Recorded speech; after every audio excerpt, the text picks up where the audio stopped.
স্বাধীনতার পরে এখানে কিন্তু শেখ মুজিবুর রহমানের সময় একইভাবে একটা দুঃশাসন চলেছে, একটা একদলীয় শাসন ব্যবস্থা তৈরি করার আগের যে ঘটনাগুলো চলেছে, রক্ষী বাহিনী তৈরি করা হয়েছে, মানুষকে নির্যাতন করা হয়েছে, নিপীড়ন করা হয়েছে।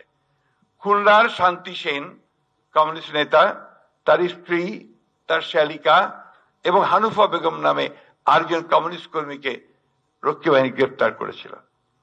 গ্রেফতার করে তাদেরকে 21 দিন চরম নির্যাতন করে রক্ষী বাহিনীর ক্যাম্পে পরে থেকে ঢাকা সেন্ট্রাল জেলে নিয়ে এসেছিল।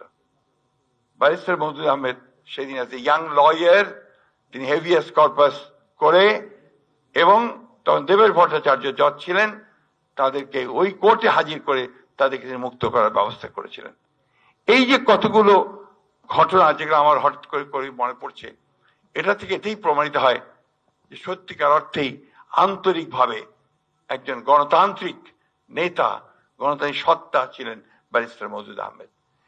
এই বইয়ের মধ্যে নিঃসন্দেহে এবং তার অন্যান্য লেখার মধ্যেও আমরা এই জিনিসটাই খুঁজে পাবো যে ব্যারিস্টার মওদুদ আহমেদ একটা আপাদমস্তক গণতান্ত্রিক রাজনৈতিক নেতা ছিলেন। বিভিন্ন কারণে বিভিন্ন সময় তিনি বিভিন্ন জায়গায় অবস্থান নিয়েছেন, কিন্তু তার মধ্যে যদি আমরা খুঁজে দেখি আমরা দেখব গণতন্ত্রে ফিরে আসবার উপায়টা বের করতে তিনি সেখানে গিয়েছেন। এবং এটাই আমি মনে করি যে তাকে বোধহয় মূল্যায়ন করা সবচেয়ে ভালো পথ হবে। আমি বক্তব্য বাড়াবো না, এই জন্য আমি আগে বলছিলাম ক্ষমা চেয়েছি।